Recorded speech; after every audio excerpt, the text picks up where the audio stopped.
आज इलेक्ट्रोकेमिस्ट्री का first lecture है। हम लोग इलेक्ट्रोकेमिस्ट्री पढ़ेंगे। इस चैप्टर में हम इलेक्ट्रिसिटी और केमिकल चेंजेस की स्टडी करेंगे। मतलब इस चैप्टर में हम इलेक्ट्रिसिटी और केमिकल चेंजेस दोनों जिसमें इन्वॉल्व हो ऐसे प्रोसेस की स्टडी करेंगे। इलेक्ट्रोकेमिस्ट्री में देखिए, electro means electricity, chemistry means chemical changes, study of chemical changes. तो जिसमें करंट, इलेक्ट्रिसिटी और केमिकल चेंजेस दोनों इन्वॉल्व होंगे ऐसे प्रोसेस की स्टडी हम लोग इलेक्ट्रोकेमिस्ट्री में करेंगे। ठीक है ना। तो इलेक्ट्रोकेमिस्ट्री में हम लोग दो टाइप्स के चेंजेस की बात करते हैं। एक तो इलेक्ट्रोलिसिस। इलेक्ट्रोलिसिस में क्या होता है? इलेक्ट्रोलिसिस में हम लोग ऐसे चेंजेस देखते हैं जिसमें करंट पास करने से केमिकल चेंज होता है। तो इलेक्ट्रोलिसिस में क्या होता है? On passing current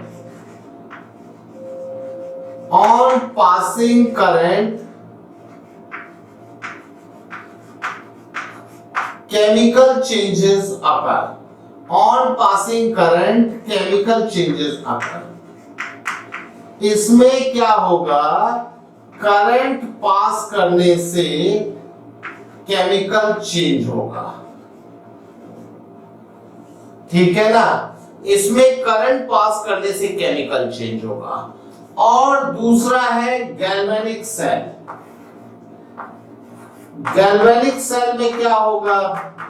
galvanic cell में हम करेंगे केमिकल चेंज जिससे करंट, इलेक्ट्रिसिटी प्रोड्यूस होगी। इसमें करंट इज प्रोड्यूस्ड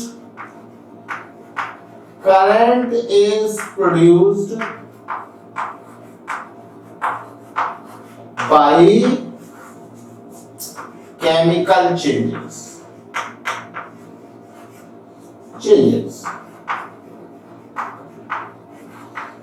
देखिए, इलेक्ट्रोलिसिस में क्या होता है? इलेक्ट्रोलिसिस में होता है करंट, इलेक्ट्रिक एनर्जी इसमें किसमें यूज होगी? केमिकल एनर्जी में यूज होगी। Electric energy use in chemical change. Electric energy is used in chemical change. इसमें इलेक्ट्रिक एनर्जी केमिकल चेंज में यूज होगी। और इसमें क्या होगा? Chemical energy is converted into electrical energy. Chemical energy changes into electrical energy. इसमें chemical energy changes into electrical energy। Chemical energy किसमें change होगी? इलेक्ट्रिकल एनर्जी में। तो देखिए, करंट, इलेक्ट्रिसिटी केमिकल चेंज में दो तरह से इन्वॉल्व हो सकती है। एक तो current, electrical energy is used in chemical change, मतलब इलेक्ट्रिकल एनर्जी केमिकल चेंज को करवाने में यूज होगी। हम ये कह सकते हैं electrical energy changes into chemical energy. और गैल्वेनिक सेल में क्या होगा? केमिकल एनर्जी जो होगी वो इलेक्ट्रिकल एनर्जी में कन्वर्ट होगी। ठीक है ना। तो यहां पर इन दोनों को वन बाय वन हम डिस्कस करेंगे। पहले हम लोग बात कर लेते हैं इलेक्ट्रोलिसिस की। इलेक्ट्रोलिसिस देखिए,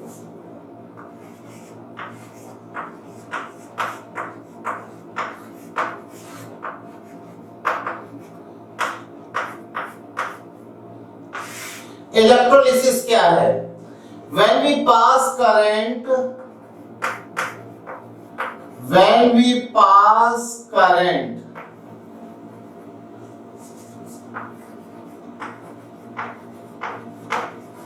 through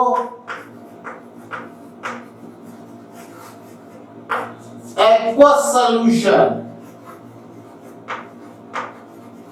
aqueous solution of electrolyte, solution of electrolyte,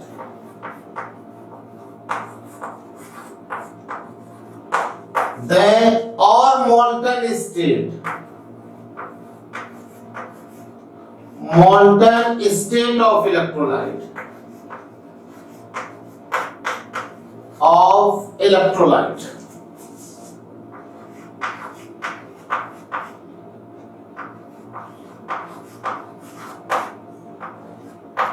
then chemical changes occur.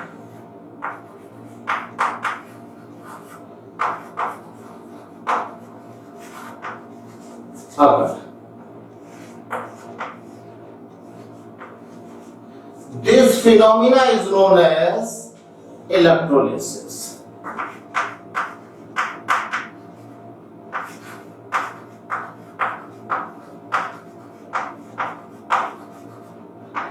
Is known as electrolysis. Electrolysis.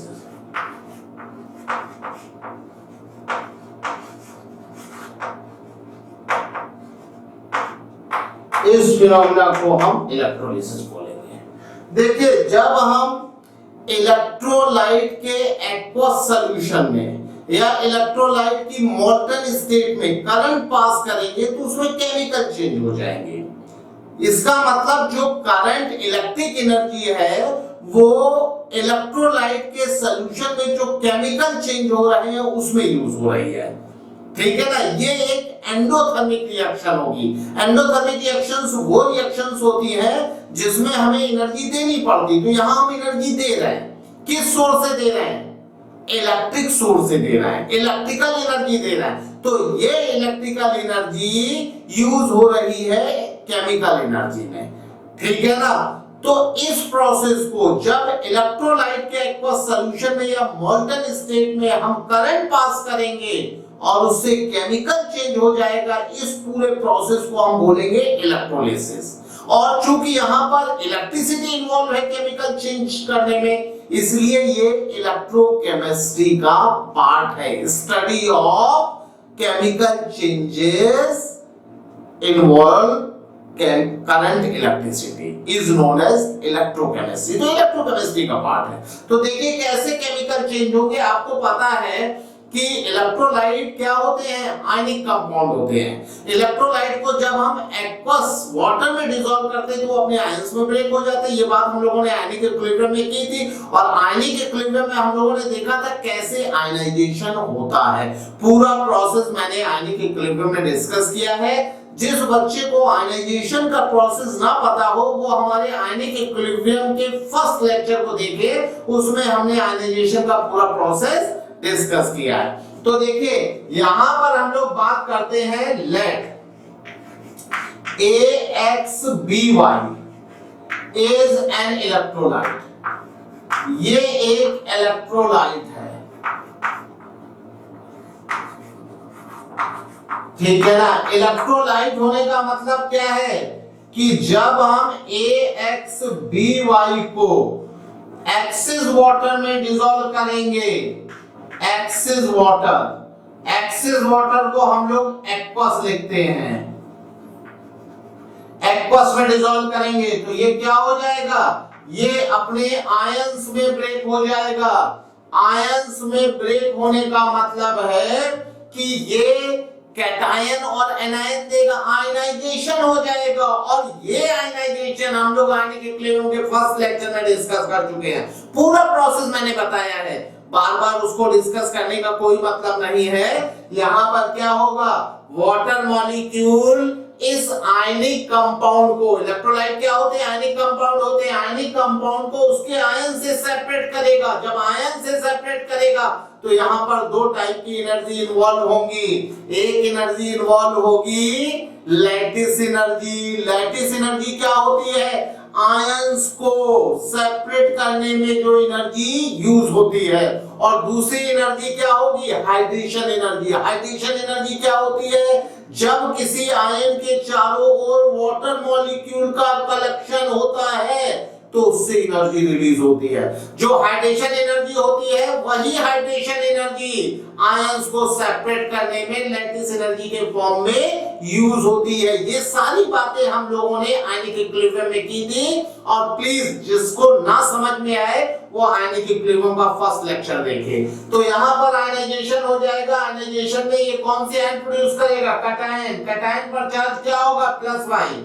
यहां पर A प्लस वाई, और इसका कितना है, A प्लस वाई, इसका X है ना। देखिए A के X एटम है और इसका चार्ज ये होगा, ये चार्ज कैटायन का है और ये चार्ज एनायन का है। एक्वस बेटा इसलिए लिखते हैं क्योंकि हमेशा आयन वाटर मॉलिक्यूल से सराउंड होता है।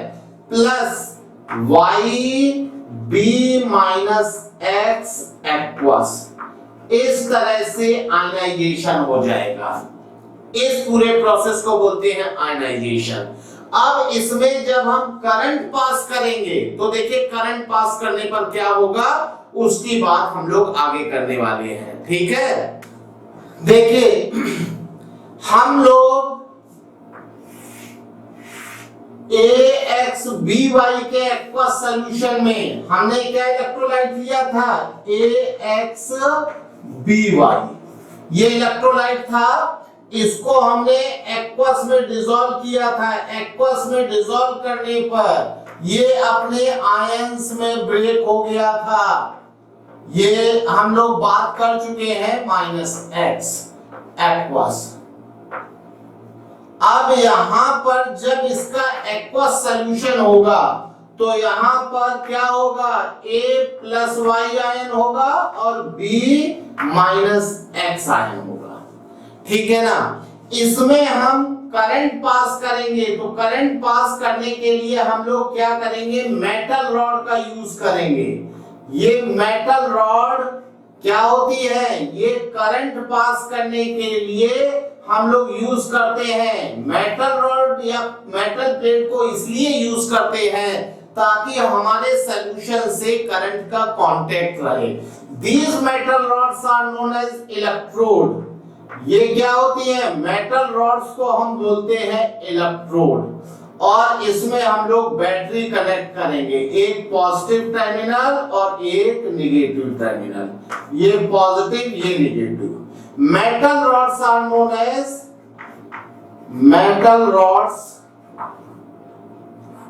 metal rods are used to pass current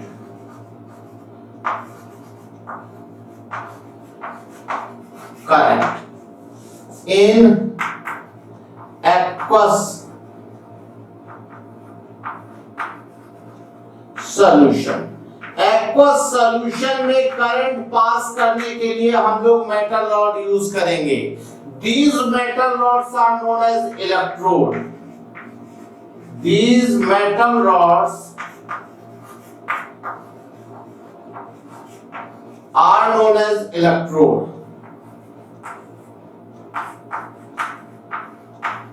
Known as electrode। In metal rods को हम बोलते हैं इलेक्ट्रोड। अब देखिए एक आपका पॉजिटिव इलेक्ट्रोड होगा, जो पॉजिटिव बैटरी के पॉजिटिव टर्मिनल से जुड़ा हुआ है उस पर नेगेटिव आयन आएगा। जो पॉजिटिव टर्मिनल से जुड़ा हुआ है उस पर नेगेटिव आयन आएगा, और ये क्या करेगा, B में कन्वर्ट हो जाएगा और अपने इलेक्ट्रॉन इसको दे देगा।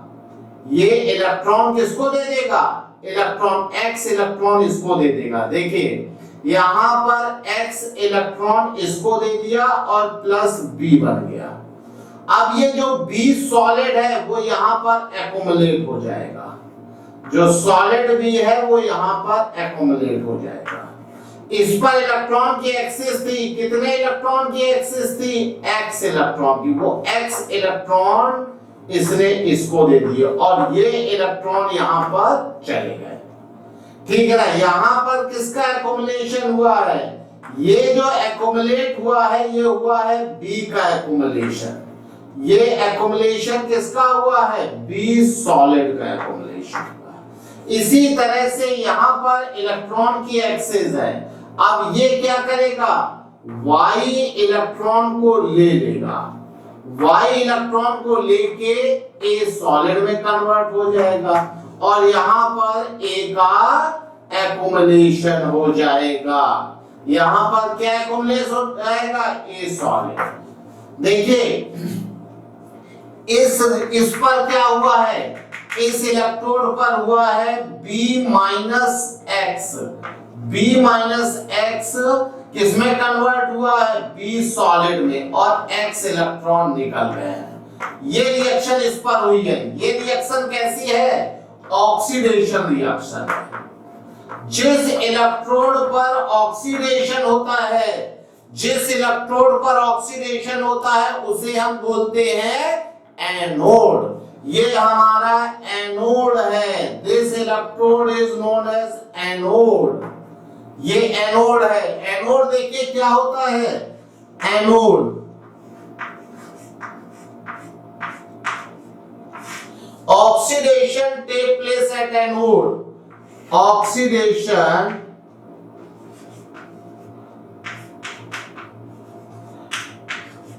takes place, oxidation takes place at anode, at anode electrode, anode electrode।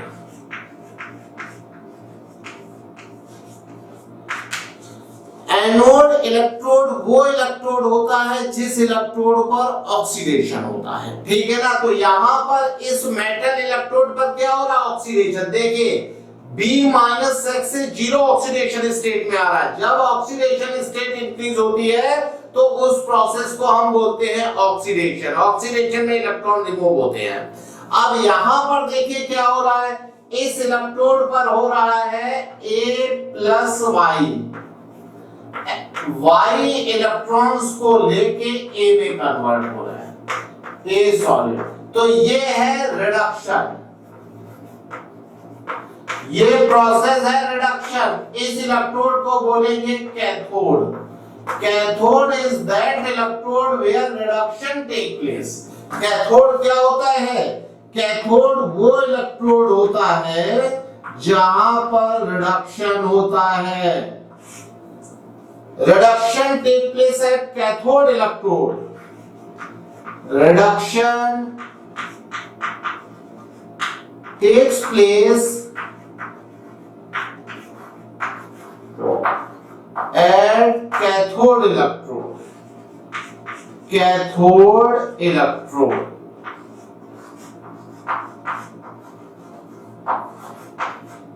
Cathode electrode वो इलेक्ट्रोड होता है जिस पर रिडक्शन होता है। यहां देखिए इस पर रिडक्शन हो रहा है, ऑक्सीडेशन नंबर प्लस Y से जीरो में कन्वर्ट हो गई, क्या हुआ, रिडक्शन। जिस इलेक्ट्रोड पर रिडक्शन होता है वो इलेक्ट्रोड कैथोड होता है, और जिस इलेक्ट्रोड पर ऑक्सीडेशन होता है वो इलेक्ट्रोड एनोड होता। आप डेफिनेशन ऐसे ही याद रखेंगे, ये नहीं याद रखेंगे कि जो पॉजिटिव है वो एनोड है और जो नेगेटिव है वो कैथोड है। क्यों, क्योंकि जो गैल्वेनिक सेल है उसमें उल्टा हो जाता है, जो पॉजिटिव होता है वो कैथोड हो जाता है और जो नेगेटिव होता है वो एनोड हो जाता है। और यहाँ पर जो पॉजिटिव है वो एनोड है और जो नेगेटिव है वो कैथोड है। बात समझ रहे हैं? तो यहाँ पर कैथोड एनोड की एक्चुअल डेफिनेशन क्या है, anode is that electrode where oxidation take place. Oxidation मतलब जिसमें ऑक्सीडेशन नंबर इंक्रीज होगी या फिर इलेक्ट्रॉन रिमूव हो रहे होंगे। जिस इलेक्ट्रोड पर हमारा इलेक्ट्रोलाइट इलेक्ट्रॉन रिमूव करेगा, इलेक्ट्रोलाइट तो होगा नहीं, उसका आयन होगा, ठीक है ना, इलेक्ट्रॉन रिमूव करेगा वो होगा एनोड। और जिस इलेक्ट्रोड पर हमारा आयन, इलेक्ट्रोलाइट का आयन इलेक्ट्रॉन लेगा वो होगा कैथोड। इलेक्ट्रॉन लेने का मतलब होता है रिडक्शन और इलेक्ट्रॉन रिमूव करने का मतलब होता है ऑक्सीडेशन। ठीक है, तो अब देखिए ये तो हमारी क्या हो गई, आयनाइजेशन रिएक्शन हो गई। अब अगर हम कैथोड रिएक्शन लिखेंगे तो कैथोड रिएक्शन देखिए क्या होगी, कैथोड रिएक्शन, कैथोड रिएक्शन होगी, cathode reaction A plus Y, इसमें Y इलेक्ट्रॉन ऐड होके A सॉलिड बन रहा है। ठीक है ना। Anode reaction, anode reaction, anode reaction क्या होगी, एनोड पर होता है ऑक्सीडेशन B माइनस एक्स, ये B सॉलिड में कन्वर्ट हो रहा है और X इलेक्ट्रॉन रिमूव कर रहा है। अब अगर इन सभी को हम ऐड करेंगे तो ऐड करने पर देखिए क्या होगा, आप इसमें मल्टीप्लाई कर दीजिए किससे, X से, यहां भी X हो जाएगा, इसमें मल्टीप्लाई कर दीजिए Y से, यहां भी Y हो जाएगा। अब जब इन सभी को आप ऐड करेंगे तो ऑन एडिंग क्या होगा, ऑन एडिंग जब सभी को आप ऐड करेंगे तो देखिए ये इलेक्ट्रॉन इससे कैंसिल, मतलब ऑक्सीडेशन में जितने इलेक्ट्रॉन निकले उतने रिडक्शन में ले लिए गए। यहां पर इससे ये कैंसिल हो जाएगा और इससे ये कैंसिल हो जाएगा। क्या आएगा भाई, आ जाएगा AXBY, इसको हमने एक्वस में डिसॉल्व किया और एक्वस में डिसॉल्व करके करंट पास किया, इससे क्या बन गया, X A सॉलिड बन गया और प्लस Y B सॉलिड बन गया। ये देखिए इलेक्ट्रोलाइट के एक्वस सॉल्यूशन में करंट पास करने से A सॉलिड और B सॉलिड बन गया, इसको हम बोलेंगे इलेक्ट्रोलिसिस। इलेक्ट्रोलिसिस क्या होती है, on passing current chemical changes occur in solution of electrolyte or molten state of electrolyte। तो ये हमारी इलेक्ट्रोलिसिस है। अब देखिए इस इलेक्ट्रोलिसिस में जो आपके प्रोडक्ट बन रहे हैं वो कहीं नहीं जाएंगे, इस इलेक्ट्रोड पर एक्युमुलेट हो जाएंगे। B का एक्युमुलेशन एनोड पर होगा, ये B एक्युमुलेट हो गया है, और A का एक्युमुलेशन कैथोड पर होगा। मतलब जो प्रोडक्ट बनेंगे वो किससे अट्रैक्ट होंगे, ये जो आपके इलेक्ट्रोड्स हैं इनसे अट्रैक्ट हो जाएंगे। बात समझ रहे हैं। अब जरूरी नहीं है कि हमारा प्रोडक्ट गैसियस प्रोडक्ट ही हो, हमारा प्रोडक्ट जो है वो सॉलिड गैस कुछ भी हो सकता है, लिक्विड भी हो सकता है। यहां पे सॉलिड प्रोडक्ट अगर गैस होता तो गैस क्या करता, गैस यहां से रिलीज हो जाता। ठीक है ना। इस इलेक्ट्रोलिसिस मेथड से ही हम लोग क्या करते हैं, प्लेटिंग करते हैं, इलेक्ट्रोलिटिक प्लेटिंग करते हैं, वो भी हम लोग बाद में डिस्कस करेंगे। पहले इसकी हम लोग क्वांटिटेटिव एनालिसिस कर लेते हैं। ठीक है, तो यहां तक मुझे लगता है किसी को कोई प्रॉब्लम नहीं होगी। अब हम लोग इलेक्ट्रोलिसिस की क्वांटिटेटिव एनालिसिस करेंगे। देखिए अब हम लोग इलेक्ट्रोलिसिस की क्वांटिटेटिव एनालिसिस करेंगे। तो हमें पता है कि हमारा AXBY, इसको हमने एक्वस में डिसॉल्व किया था, तो ये हमारा ब्रेक हुआ था किसमें, XA प्लस Y एक्वस और plus YB minus X aqueous. Cathode पर क्या हुआ था, कैथोड पर रिडक्शन हुआ था। किसका रिडक्शन होगा कैथोड पर, कैथोड पर रिडक्शन होगा A प्लस Y इलेक्ट्रॉन को लेके कन्वर्ट हो गया था A सॉलिड में। ठीक है ना। एनोड पर ऑक्सीडेशन हुआ था, oxidation B minus X B solid में कन्वर्ट हो गया था x इलेक्ट्रॉन निकाल के। जब इसको हमने ऐड किया था, ऐड हम लोग कैसे करेंगे, इसमें हम x से मल्टीप्लाई कर देंगे और इसमें हम y से मल्टीप्लाई कर देंगे। और जब ऐड किया था ऑन एडिंग तो हमें मिली थी इलेक्ट्रोलिसिस की रिएक्शन। यहां पर इससे इलेक्ट्रॉन कैंसिल, बी से बी, इससे ये कैंसिल, क्या मिला था, इलेक्ट्रोलाइट के एक्वस सॉल्यूशन में हमने पास की करंट, और करंट पास करने से ए सॉलिड और बी सॉलिड का एक्युमुलेशन हो गया इलेक्ट्रोड्स पर। इस पूरे रिएक्शन में हम लोग law of chemical equivalence use कर सकते हैं, ठीक है ना। तो देखिए लॉ ऑफ केमिकल इक्विवेलेंस क्या कहता है, according to law of chemical equivalence, according to law of chemical equivalence, chemical equivalence,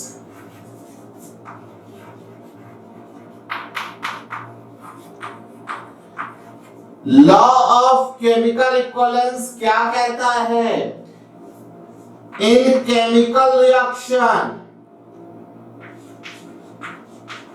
chemical reaction, किसी भी केमिकल रिएक्शन में क्या होगा, number of equivalents of all species must be same. किसी भी केमिकल रिएक्शन में जितने नंबर ऑफ इक्विवेलेंट रिएक्टेंट के कंज्यूम होंगे, कोई भी रिएक्टेंट हो, जितने भी रिएक्टेंट होंगे उतने, भाई किसी भी रिएक्शन में जितने भी कंपाउंड इन्वॉल्व होंगे सभी के नंबर ऑफ इक्विवेलेंट बराबर होंगे। तो यहां पर क्या हो जाएगा, equivalent of this, number of equivalent of this क्या होगा, weight of AXBY upon equivalent weight of AXBY। जितने नंबर ऑफ इक्विवेलेंट हमारे इलेक्ट्रोलाइट के कंज्यूम होंगे उतने ही इक्विवेलेंट A का कलेक्शन होगा, उतने ही इक्विवेलेंट B का कलेक्शन होगा। A का कलेक्ट मतलब weight of A upon equivalent weight of A is equal to weight of B upon equivalent weight of B। ये केमिकल चेंज है, इसमें सभी के नंबर ऑफ इक्विवेलेंट्स बराबर होंगे। Number of equivalents of electrolyte is equal to number of equivalents of collected A. A product है ना, ए कहां पर, कैथोड पर कलेक्ट हो रहा है और B एनोड पर कलेक्ट हो रहा है। तो जितना A का वेट यहाँ पर इकट्ठा हुआ है, कलेक्ट हुआ है, इस वेट के नंबर ऑफ इक्विवेलेंट, और जितना B का कलेक्ट हुआ है इसके नंबर ऑफ इक्विवेलेंट, और जितना हमारा इलेक्ट्रोलाइट AXBY कंज्यूम हुआ है, इन सभी के नंबर ऑफ इक्विवेलेंट क्या होंगे, बराबर होंगे। अब देखिए मान लीजिए इसके हमारे A इक्विवेलेंट है, स्मॉल a इक्विवेलेंट, तो A इक्विवेलेंट से A इक्विवेलेंट ही आयन बनेगा, A equivalent cation, A equivalent anion. A equivalent cation के रिडक्शन में जो इलेक्ट्रॉन के इक्विवेलेंट कंज्यूम होंगे वो A ही कंज्यूम होंगे। यहां पर A इक्विवेलेंट कटायन का अगर रिडक्शन हो रहा है तो A इक्विवेलेंट इलेक्ट्रॉन कंज्यूम होंगे, A इक्विवेलेंट सॉलिड A बनेगा। सिमिलरली B का भी A इक्विवेलेंट था, तो B के A इक्विवेलेंट ऑक्सीडेशन में B सॉलिड A इक्विवेलेंट बनेगा और A इक्विवेलेंट इलेक्ट्रॉन ऐड होंगे। तो यहां पर इन सभी के नंबर ऑफ इक्विवेलेंट बराबर होंगे और ये किसके बराबर होगा, number of equivalent of electron transfer, number of equivalent of electron transfer. जितने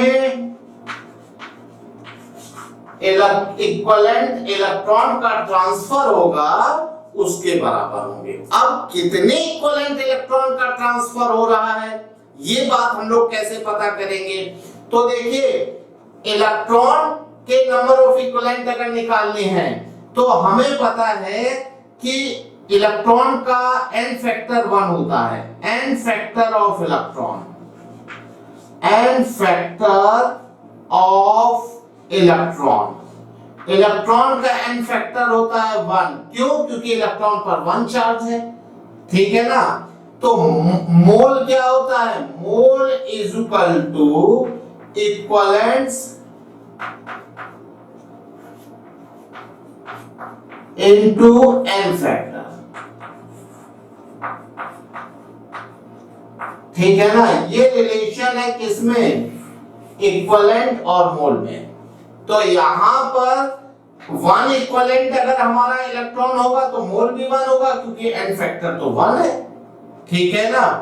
तो चार्ज ऑन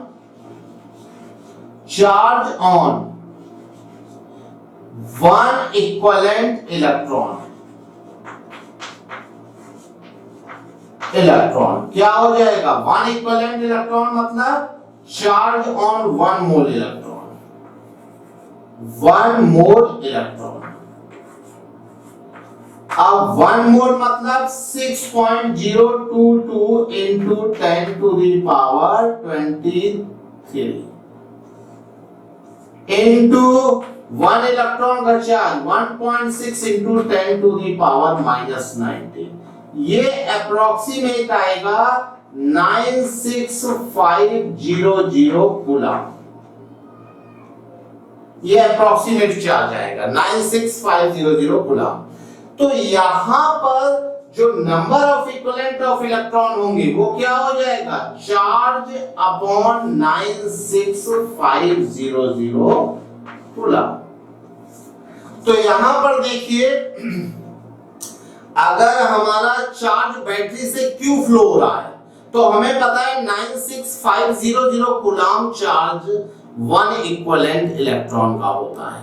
तो जो क्यू चार्ज फ्लो हो रहा है उस क्यू चार्ज में कितने इक्विवेलेंट इलेक्ट्रॉन होंगे? क्यू अपॉन 96500, और ये सारे इक्वल होंगे। ये हमारा लॉ ऑफ केमिकल इक्विवेलेंस कहता है। लॉ ऑफ केमिकल इक्विवेलेंस हमारा क्या कहता है? According to law of chemical equivalence, number of equivalents of all species involved in chemical reaction must be same। तो किसी भी केमिकल रिएक्शन में जितनी भी स्पीसीज इन्वॉल्व है, इसमें कितना इन्वॉल्व है? देखिए, इसमें ये इन्वॉल्व है, करंट इन्वॉल्व है, ए है, बी है। तो जितने नंबर ऑफ इक्विवेलेंट इसके होंगे उतने ही नंबर ऑफ इक्विवेलेंट करंट के होगा। करंट किससे डिफाइंड होगा? इलेक्ट्रॉन से। तो जितने नंबर ऑफ इक्विवेलेंट हमारा इलेक्ट्रोलाइट कंज्यूम होगा उतने ही number of equivalent electron involve होंगे, उतने ही number of equivalent A form होगा और उतने ही number of equivalent B form होगा। ये हमारा लॉ ऑफ केमिकल इक्विवेलेंस कहता है, ठीक है। अब जरा हम लोग देख लेते हैं कि हमारे फैराडेज लॉ क्या है। Faraday's law for electrolysis, there are 2 Faraday's law for electrolysis. हम उन दोनों लॉज की स्टडी कर लेते हैं, ठीक है। अब हम लोग देख लेते हैं Faraday's law for electrolysis. Faraday's law for electrolysis,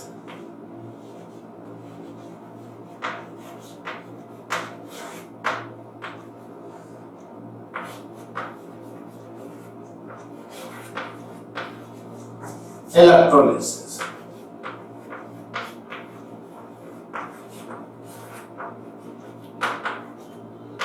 Faraday's law for electrolysis. There are 2 laws.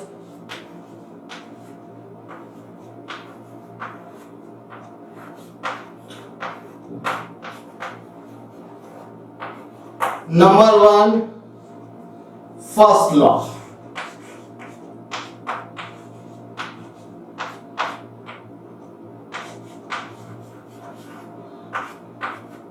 First, Faraday ने फर्स्ट लॉ में ये कहा था, weight collected over electrode is directly proportional to charge passing through electrode. Weight collected over electrode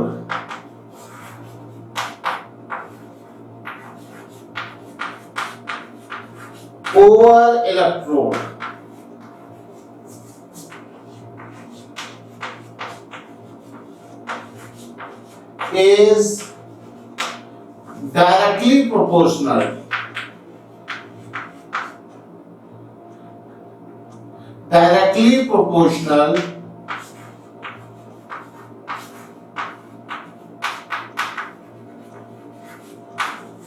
to charge passing through electrode.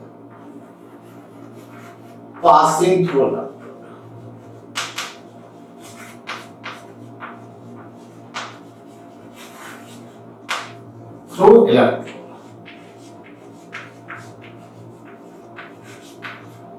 ठीक है ना। Faraday first law में ये कहा गया था कि किसी भी इलेक्ट्रोड पर जो वेट कलेक्ट होता है, जैसे हम लोगों ने यहाँ पर 2 इलेक्ट्रोड लिए थे जिससे हम लोगों ने करंट पास की थी, और यहाँ पर इस पर हम लोगों ने पॉजिटिव टर्मिनल ऐड किया था और इस पर नेगेटिव टर्मिनल। तो पॉजिटिव पर क्या होगा, बी का कलेक्शन होगा, इस पर बी कलेक्ट होगा और इस पर ए कलेक्ट होगा, ये ए का कलेक्शन। तो weight collected over electrode, weight of B collected over electrode is directly proportional to charge passing through electrode. Charge ये डायरेक्टली प्रोपोर्शनल होगा। यहां से हम जब प्रोपोर्शनलिटी का साइन हटाएंगे तो एक कांस्टेंट लेंगे z, और q क्या होता है, q इज इक्वल टू होता है I इंटू टी। अगर I करंट t टाइम के लिए पास करेंगे तो चार्ज होगा I इंटू टी, यानी कि ZIT। Z क्या है, Z है इलेक्ट्रोकेमिकल इक्विवेलेंस, Z है हमारा इलेक्ट्रो केमिकल इक्विवेलेंस।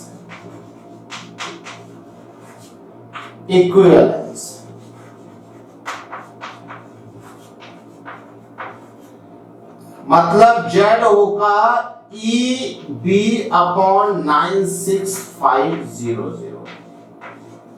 ये 96500 क्या है, फैराडे चार्ज है। ये F से डिनोट करते हैं, इसको बोलते हैं फैराडे चार्ज।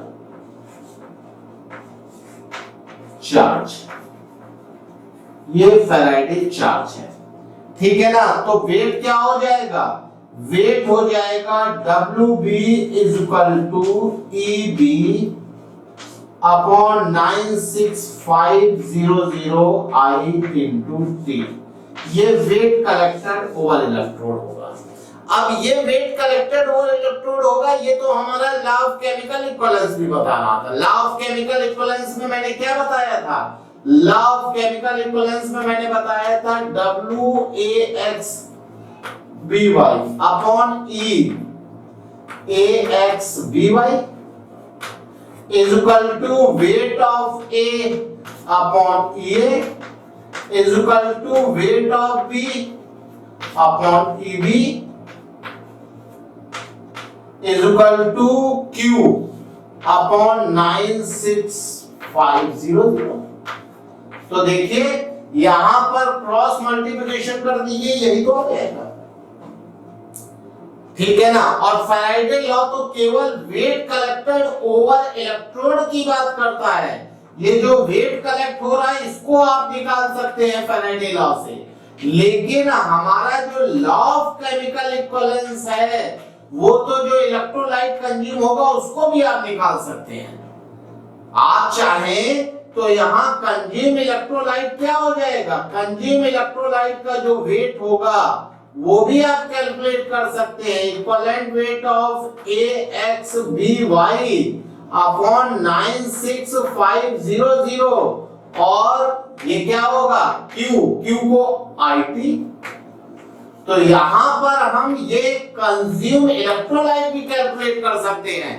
यहां से वेट ऑफ B क्या होगा, EB अपॉन 96500, Q की जगह IT रख दीजिए। वेट ऑफ A क्या होगा, EA अपॉन 96500, Q की जगह IT। तो यहां पर जैसे आपने B का वेट निकाला है, ऐसे ही वेट ऑफ A क्या हो जाएगा, equivalent weight of A upon 96500 IT। ठीक है ना, ये ए के बारे में हो गया। ए का वेट का ये फार्मूला, बी का वेट का ये फार्मूला। फैराडे ने जो लॉ दिया था उसमें तो आप ए और बी का वेट ही निकाल सकते हैं, लेकिन जो लॉ ऑफ केमिकल इक्विवेलेंस से जो हमने क्वांटिटेटिव एनालिसिस की थी उससे तो हम लोग जो इलेक्ट्रोलाइट कंज्यूम हो रहा है उसका भी वेट निकाल सकते हैं। ठीक है ना, और यहां से हम लोग ये भी बता सकते हैं कि भैया जो जितने इक्विवेलेंट चार्ज, भाई वन इक्विवेलेंट इलेक्ट्रॉन का चार्ज 96500 होता है, यानी कि one Faraday charge one equivalent electrolyte को कंज्यूम करता है और वन इक्विवेलेंट प्रोडक्ट फॉर्म करता है। ठीक है ना, तो हम यहां से ये जानते हैं कि जितने इक्विवेलेंट इलेक्ट्रोलाइट कंज्यूम हो रहा होगा उतने फैराडे चार्ज यूज हो रहा होगा, तो हम लोग ये भी कर सकते हैं। ठीक है, यहां तक मुझे लगता है आप लोगों को कोई प्रॉब्लम नहीं होगी। अब हम लोग बात कर लेते हैं फैराडे सेकंड लॉ की। Faraday second law,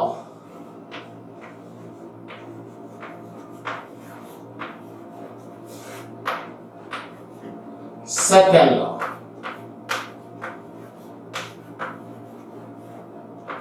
Faraday second law देखिए क्या कहता है। Faraday's, according to Faraday's second law, if same current is passing two or more than two electrodes for same time, then number of equivalents of substance collected over electrode must be same। तो ये तो हम लोग law of chemical equivalence से देख ही चुके हैं। According to this law,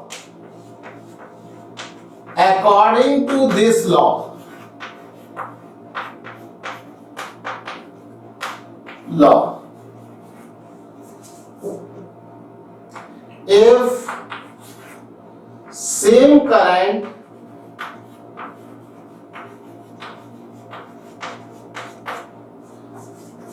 is passing through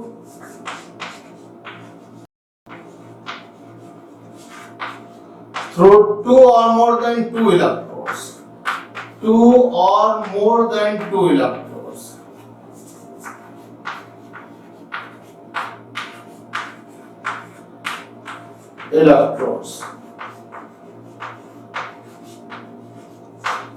then for same time,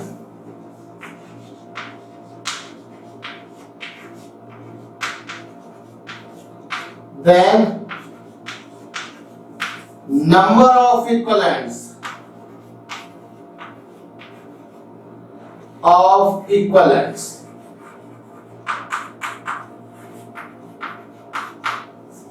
of substance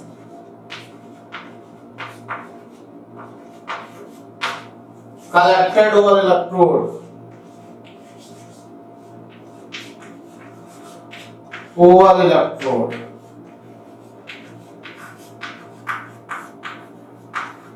must be same।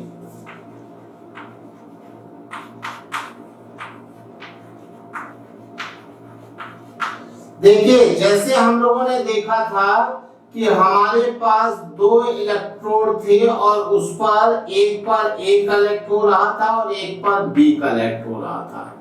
ये हम लोगों ने देखा था। इसको जब हमने बैटरी से कनेक्ट किया था ये पॉजिटिव था, ये नेगेटिव था। a plus Y B minus X, यहाँ पर b का कलेक्शन हो रहा था और यहाँ पर a का कलेक्शन हो रहा था। ये a कलेक्ट हो रहा था और ये b कलेक्ट हो रहा था। तो इन दोनों इलेक्ट्रोड पर सेम करंट सेम टाइम के लिए पास हो रही थी, क्योंकि बैटरी से सेम करंट जा रही थी, आई सेम करंट सेम टाइम के लिए पास हो रही थी। तो इनमें जो ए और बी के वेट कलेक्ट होंगे ये वेट के नंबर ऑफ इक्विवेलेंट बराबर होंगे। मतलब weight of A upon equivalent weight of A, ये ए के नंबर ऑफ इक्विवेलेंट हो गए, बी के नंबर ऑफ इक्विवेलेंट के बराबर होंगे। और ये बात तो हम लोग लॉ ऑफ केमिकल इक्विवेलेंस में पहले ही देख चुके हैं। लॉ ऑफ केमिकल इक्विवेलेंस में हमने देखा था ना, क्या AXBY upon equivalent weight of EXBY is equal to weight of A upon equivalent weight of A is equal to weight of B upon equivalent weight of B is equal to Q upon 9650। तो यहां पर ये देखिए, ये है second law, weight collected over electrode के number of equivalent दोनों same है। तो ये है फैराडे सेकंड लॉ। ठीक है, चलिए आज यहीं तक रहेगा। अगले लेक्चर में हम लोग इलेक्ट्रोलिसिस के काफी सारे एग्जांपल्स डिस्कस करेंगे जो फैराडे फर्स्ट लॉ और फैराडे सेकंड लॉ पर बेस्ड होंगे और उसके वेरिएशंस देखेंगे। ओके, थैंक यू बेटा।